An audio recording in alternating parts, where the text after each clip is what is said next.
5B goes as follows. In first place, we have number 25, Adam Terra. And in second place, we have number 555, Justin Lenzi. And in third place, we have number 28, Casey Profita. We hope you enjoyed this edition of KJ's Racing. And don't forget, check out the web to see how you can become Rider of the Week. This is Eric Nelson reminding you, always to wear your safety equipment and keep the rubber side down.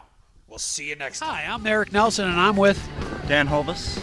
And Dan, tell me a little bit on how you got started.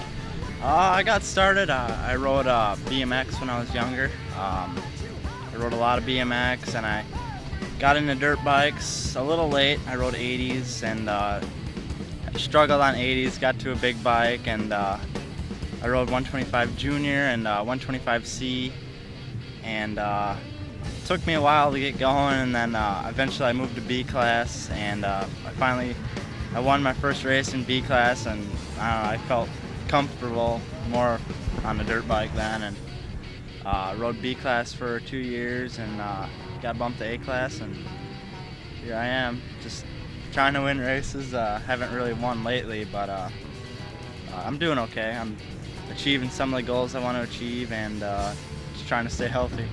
Right. No, and when you said I got a late start, what do you mean by it? Well, like I said, I rode BMX, and my parents really, they knew about motocross. My dad rode when he was younger, and we just got into it a little late. I rode 80s for 1 year. I think I was maybe 14, and then finally I rode 80s for a year, and didn't work out on 80s, so I got a big bike and rode big bikes, and then rode 125 Junior, and it was a little late of a start, but I wish I could have started on 60s maybe.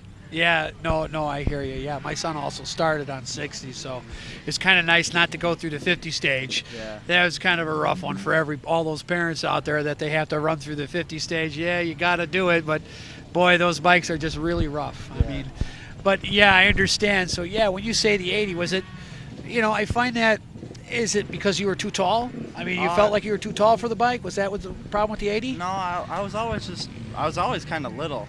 And the 80 I had, it was a 1990. I got it from some guy just out of the paper, and it was bored out to a 100, and I just could not learn how to ride it. It was just real erratic, and the power band was real snappy on it. Coming from a mini bike onto that, I really struggled. I crashed a lot, and then